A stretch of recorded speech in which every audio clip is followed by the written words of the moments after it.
शेतकऱ्यांना दिलासा देणारी आताची सर्वात मोठी बातमी आहे, कारण शेतकरी बांधव आतुरतेने वाट बघत होते की आमच्या खात्यावरती हे पैसे कधीपर्यंत जमा होणार.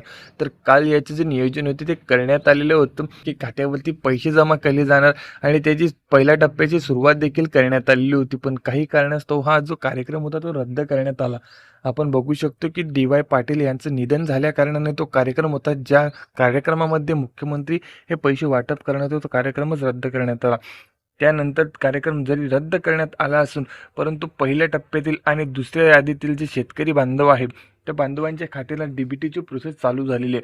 संध्याकाळपासूनच शेतकरी बांधवांना मेसेज यायला सुरुवात झाली होती आणि आज सकाळी सुद्धा मेसेज येत आहे. तर जर नाव पहिल्या आणि दुसऱ्या यादीमध्ये असेल आणि तुम्ही के-वाय-सी केली असेल, तर तुम्हाला कुठलाही प्रॉब्लेम होणार नाही.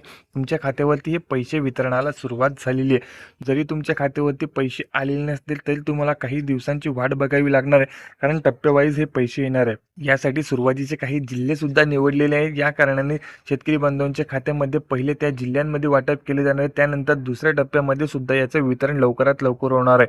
तुम्हाला जर याची महत्त्वपूर्ण अपडेट पाहिजे असेल आणि तुम्ही अजून चॅनलला सबस्क्राईब केलं नसेल, तर लवकरात लवकर चॅनलला सबस्क्राईब करून ठेवा, जेणेकरून तुमच्यापर्यंत सर्वात पहिले ही न्यूज पोहोचणार आहे.